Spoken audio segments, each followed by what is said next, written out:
नमस्ते, म रामकृष्ण थापा, अखिल नेपाल राष्ट्रिय स्वतन्त्र विद्यार्थी युनियन कोटेश्वर बहुमुखी क्याम्पस कमिटी अध्यक्ष। यहाँहरूको बिचमा अत्यन्तै महत्त्वपूर्ण भिडियो लिएर उपस्थित भएको छु।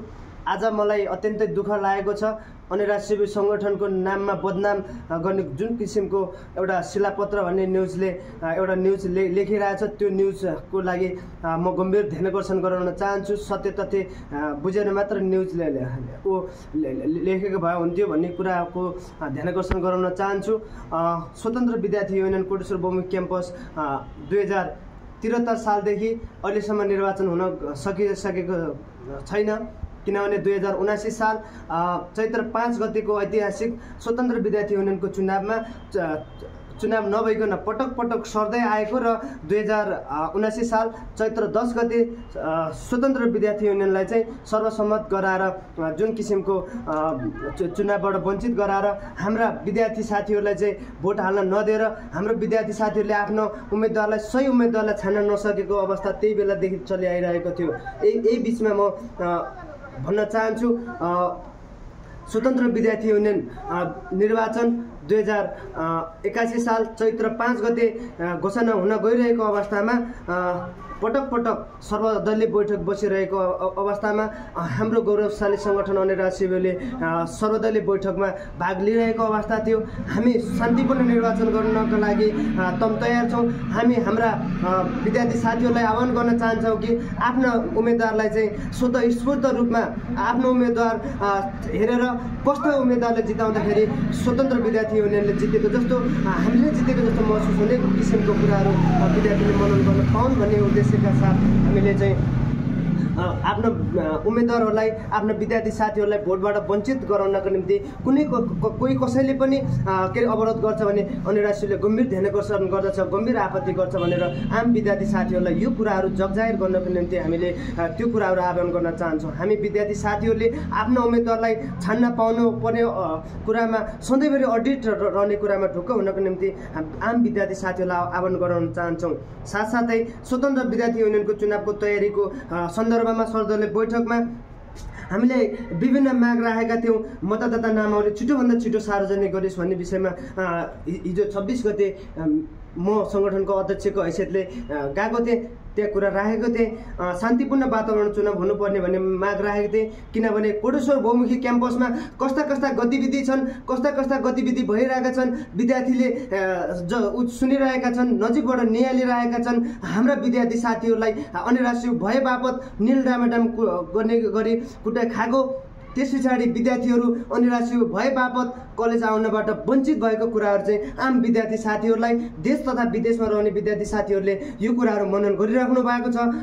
यही काठमाडौँ अथवा जिल्ला बाहिर रहनुभएका साथीहरूले मनन गरिराख्नु भएको छ। ती विद्यार्थीहरू के कलेजमा पढ्न पाउने वातावरण छ त हो? यही कुराहरूलाई गम्भीर ध्यानकर्षण गर्दै शिलापत्रले आज जुन न्युज लेख्यो, आम विद्यार्थी साथीहरूलाई तपाईँहरूको यो क्यामेरा ल्याएर विद्यार्थीहरूको क्लासमा गएर कोटेश्वर बहुमुखी क्याम्पसमा के पढ्न सक्ने वातावरण छ त भन्ने कुरा तपाईँहरूले 2-4वटा न्युजहरू लेखिदिनु हुनको निम्ति हार्दिक आह्वान गर्दछु। विद्यार्थीले पढ्न सक्ने वातावरण छ कि छैन भन्ने कुरा, सत्य तथ्य कुराहरू चाहिँ बाहिर ल्याइदिनको निम्ति हार्दिक आह्वान गर्दछु। साथसाथै 2081 साल अस्ति 29 गते फागुन 29 गते बसेको सर्वदलीय बैठकमा 5वटा सङ्गठनले चाहिँ लिखित नगरिकन मौखिक रूपले सम्झौता के गर्नुभयो भने समझदारी गर्नुभयो भने नयाँ विद्यार्थी भर्ना 20 गते दिउँसो 3 बजेसम्म गरिनुपर्ने र पुरानो विद्यार्थीको हकमा 25 गते बिहान 9 बजेसम्म गरिसक्नु पर्नेछ भन्ने विषयको छलफल यथाशीघ्र कार्यान्वयन गरियोस् भन्ने सन्दर्भमा अनिराज शिविरको अध्यक्षको हैसियतले सधैँभरि हिजो बैठकमा पनि राखेको थिएँ, भोलि पनि राख्छु र आम विद्यार्थी साथीहरूलाई सुन्ने र बुझ्ने भाषामा भनिरहेको छु। उहाँहरू मेरो भगवान रूपी विद्यार्थी साथीहरूलाई म के आह्वान गर्न चाहन्छु भने आजको यो न्युज सत्य तथ्य छैन। अनिराज शिविरको तर्फबाट भन्न चाहन्छु, निर्वाचन समितिका संयोजकले राजीनामा दिनुभयो, अनिराज शिविरको दबावको कारणले गर्दा राजीनामा दिनु भन्नुभयो, न्युज आयो। यो कुनै पनि हालतले यो सत्यता आवश्यकता छैन, किनभने निर्वाचन अधिकारी सुरेश पोखरेल सरलाई सोद्धा हुन्छ।